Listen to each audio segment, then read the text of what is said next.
you talk about mentalism? What's mentalism? Uh, Mentalists like… Oh, Mentalist, that movie. Yeah. Like that. Mentalism, yeah. Okay. Don't go by the Hollywood movie. A lot of things are exaggerated there, but can human mind do things outside? Of course. Of course it can. Today if I utter this word, I'm sure there's a whole lot of misunderstanding because this comes from elsewhere. This is what Tantra means. Tantra does not mean unbridled promiscuity as Americans have projected it. Tantra means the technology. Technology means when those times when we did not have any external instruments of technology, we realized the highest grade of technology is here. And to exercise this in many different ways. Now, if we want to see outside the door, we need a periscope. Now somebody found a way to look beyond without a periscope. Using your mind beyond the realm of your body. Right now, mind is functioning within the realm of your body, you want to use it there. It is possible to do that, it's not possible. It's just that all kinds of wild and absurd things are believed. If you trim those things, in many ways, knowingly or unknowingly, many of you are using this. You create what you want in the world when you really want it. In a way, it's simply your focus which makes those things happen. Maybe it is not as tangible as it's in a cinema, but every one of you to some extent you're doing, isn't it? How effectively do you do it depends on… there are many things, if I say things that happen around me, they're too fairy tale-ish. I wouldn't believe such nonsense if anybody told me, so I won't tell you, because I don't want you to believe or disbelieve those things. But every day people around me witness things which they think is nothing short of a miracle, but there's no miracle. Life is a big miracle. Are you a part of it or are you out of it? That's a big question. Isn't this a big miracle? This guy eats a noodle and becomes like this? Is it not a miracle, I'm asking? It is a miracle, isn't it? Question is, are you consciously in it or are you out of it? That's a big question. If you're in it, you're… see, if you use any thought, this is… well, he was asking how do we do it in the beginning. Suppose you generate a thought. Have you noticed this? Suppose you generate a thought and then you invest your emotion in this thought, suddenly this thought becomes boom. Huh? Yes or no? Right now, I generate a thought, oh, she's such a wonderful person. But now I invest my emotion into that thought. Now suddenly, you are not just another person to me, you're something else to me. Is it reality or no? Just because you invested your emotion into your thought, now there is a next thing. If you invest your life energies into it, consciously, suddenly this will become something else altogether. Suddenly, you become like, life is a play, it's no more a struggle. Because miracles are always happening, you put a little seed, it becomes a tree, he eats a noodle, he becomes a man. I'm saying this is happening to… it's happening all the time, just see. You put filth into the root, just see it becomes fragrance. Is this not miracles and miracles all over the place? The question is only, are you consciously a part of this miraculous creation or are you stuck in your own logic and outside this miracle? That's all the big difference is.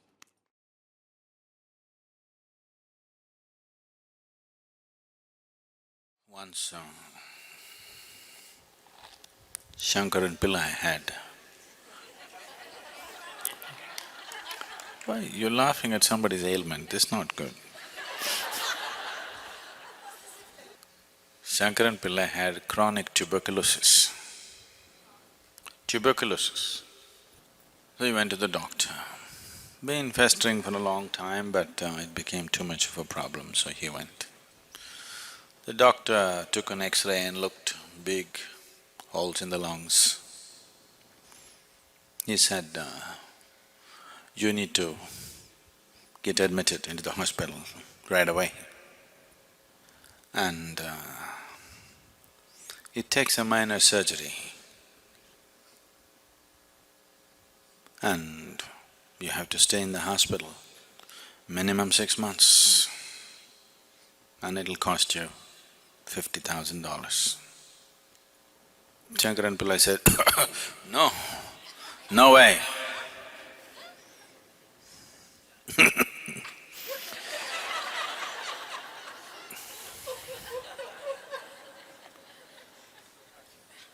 $50,000 for sure I don't have. 6 months, no way. I can give you $100, what can you do? Now, the doctor looked at him, looked at the X-ray, looked at him, looked at the X-ray. He said, well, for $100 I could touch up the X-ray for you.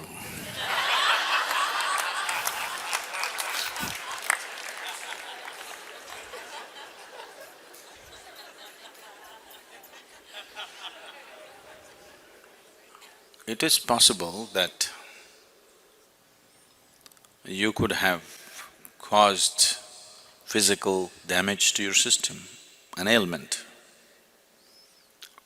because of your patterns of thinking, very much possible. Because you're a psychosoma, whatever happens in the mind invariably happens in the body.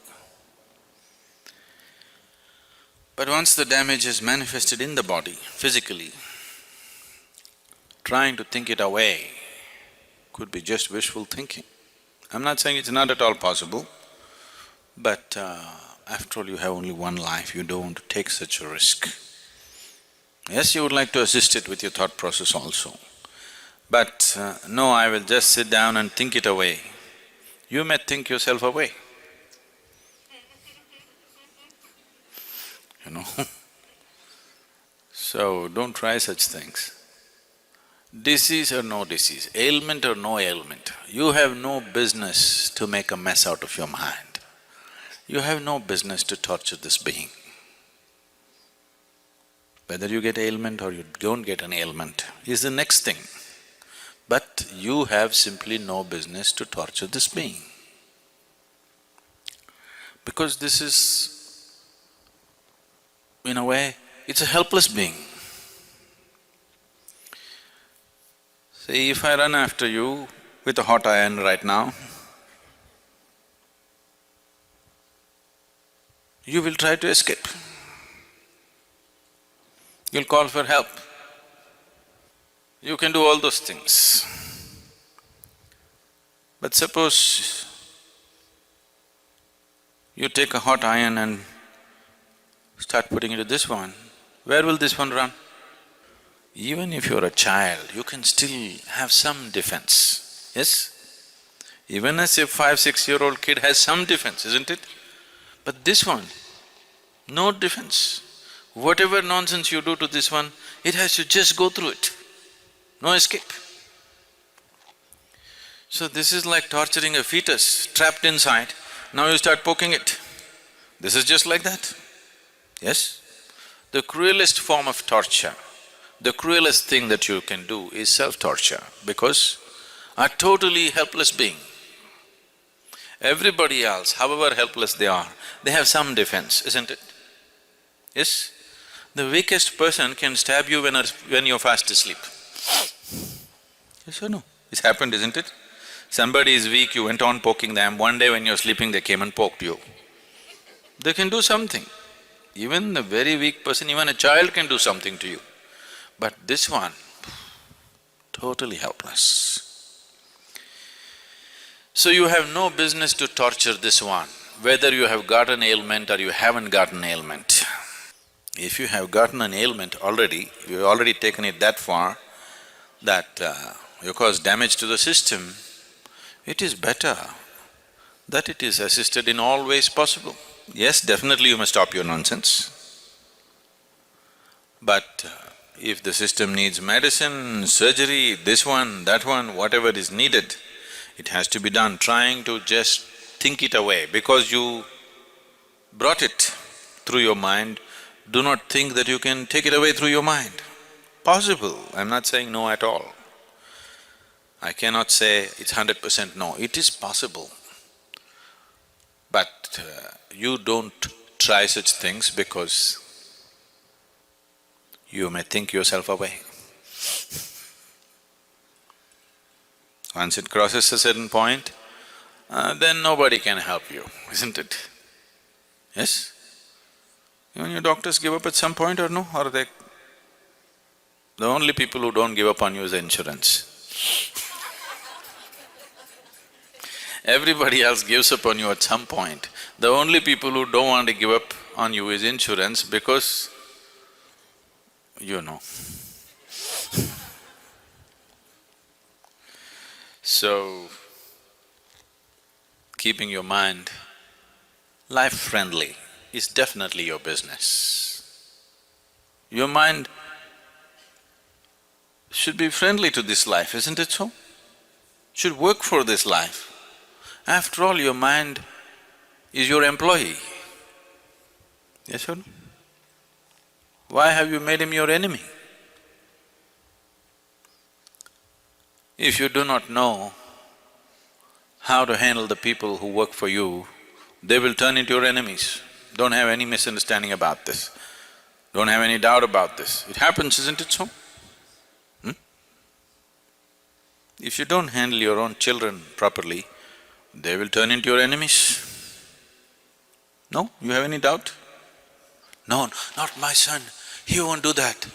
Don't have any doubt, he'll do that. If you don't handle him right, he will turn into your enemy, yes or no? Yes or no? That's the way life is. Now, why is it your mind, such a powerful, beautiful, miraculous thing, has turned into your enemy? This is something we have to look at, whether you have an ailment or you're on the way. Whichever way, it's time you look at it, isn't it so? You shouldn't let any time pass because thinking diseases in and thinking diseases out is not fun. It'll cost life. Once you have an ailment, it becomes a full-time engagement. You won't have any other luxury of sitting and listening to spiritual discourse like this. It'll take away everything. You'll be sitting in a hospital queue. Yes or no? It's not fun. Yes? It's not fun. Till you get there, you don't realize how bad it is. I want you, everybody, however healthy you are, once a month, take a tour of a major hospital in your town. You must. Really, you must go and see. Not for some perverse pleasure, but you must see what can happen to human beings. Just small things wrong, that's all. They didn't commit any great crime. They were just every day creating little acid in their stomach. See where it's gotten them. If you handle everything right, still, the damn tick may get into you and cause problems, who knows? Yes? You handle everything right, doesn't matter. You got into an airplane, you're thinking they're all people, but the swine flu got into you. Somebody's a swine there, you don't know. If you do everything right, still there are a million problems, isn't it so? Yes? The nature of life is such, even if you drink milk, you could get poisoned. But if you're talking about drinking poison and living well, all the best. That's all I can say. Isn't it so?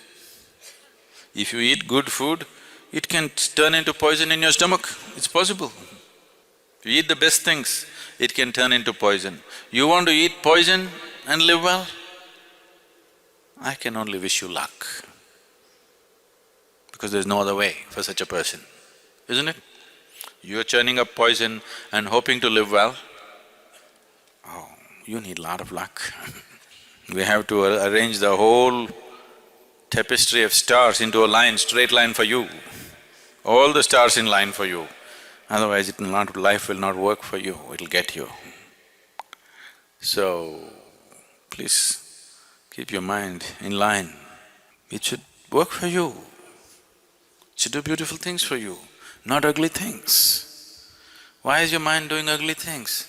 So, now, I can't stand her, I can't stand her. If I develop resentment, anger, hatred, these are all poisons you drink and you expect someone else to die. Life doesn't work like that. If you drink the poison, only you die, not somebody else. I hate her, I want her dead, I want her dead.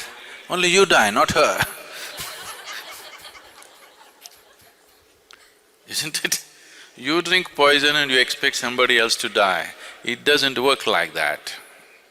So, you need to get this straightened out. If your mind is working against you, first and foremost thing that you do is take a break from every damn thing that you're doing, it doesn't matter what you're doing. You understand? Your work, your family, your nonsense, take a break from everything, go to an appropriate place. If you want, you can come here or go to India, go somewhere else, wherever it works for you. Do something about this one. Fix this one before you enter the world, isn't it? So, sit down in one place, see what you can do about this one. Because once you live in this world, either you must do something good to yourself or you must do something good to 10 people around you. Either you must be keeping yourself truly joyful and living, you don't care about anybody, it doesn't matter, at least you're happy, you're okay. Or you're doing something nice for somebody around you, you're okay.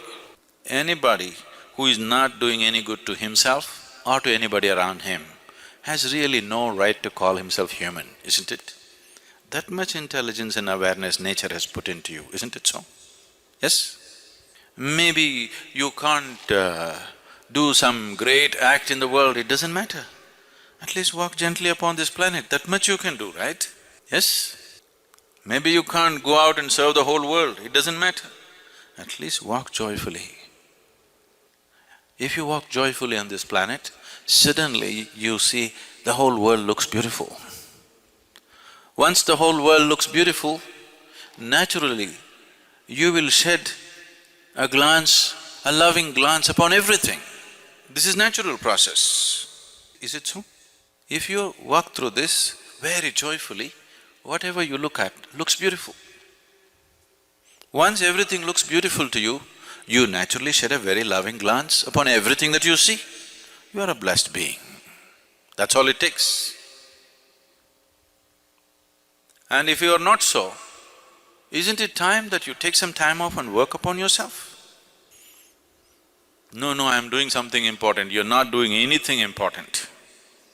Because in everything that you do, who you are will find expression, isn't it? Not your stupid good intentions which will find expression. Who you are will find expression in everything that you do. If you have poison in your head, with good intentions you'll inject poison into the world. That's what is happening in the world. More damage is happening to this world with good intentions than with bad intentions, isn't it so? In 1934, Adolf Hitler gave a speech in Hamburg and he said, "I'm doing the duty of my forefathers." When people asked him why he is rounding up people and sending them to the gas. And I want you to understand, I believe that he was not lying, he believes. That's the most dangerous thing. He's not a liar, he believes what he's doing. That's what empowers the men's. Within a short span of time, the way he organized the whole nation and made everybody believe whatever he believes in is not simple organization, phenomenal organization, isn't it? Because the man believes 100% and he believes that he is the best thing, he is doing the best thing that can be done to the world. So, your good intentions are not going to save the world. How you are, and how you are will change only if you can breathe, walk, lie down, sit down joyfully. If you cannot do this one thing, everything else will be just poison, whatever you do. Only when you're pleasant within yourself, you feel pleasant about everything around you. Only when you feel pleasant about everything around you, you move around with a certain sense and value to life around you. Otherwise, it doesn't matter how much morality you carry in you, how many scriptures you remember, you will find ways to do the cruelest possible things. So the first and foremost business, the first and basic responsibility for a human being is how he sits here. Are you sitting here joyfully? Are you sitting here with some misery being manufactured in your head? This is the foremost thing that you have to attend to. Only after that everything else. Because otherwise nothing else really works, please see. Whenever you feel very miserable, always the thought comes, you want to end your life. You don't take action on that, but thought comes, isn't it? Yes or no? You try this, 24 hours you remain in misery. You always entertain yourself with a television or a book or a friend or something. Don't do that. 24 hours just remain in misery. Within 24 hours, you will get serious thoughts that you want to end your life, for sure. Because nobody can bear misery more than for a few minutes. More than a few minutes, you need a diversion, otherwise you'll go crazy, isn't it? To understand misery does not work. That's not the way to conduct life, whatever may be your life situation, whatever I'm saying. Whatever may be happening with your life, maybe when you came to the satsang, you packed everything in your car and come and you have no house to go back to. Maybe, if you come from Michigan.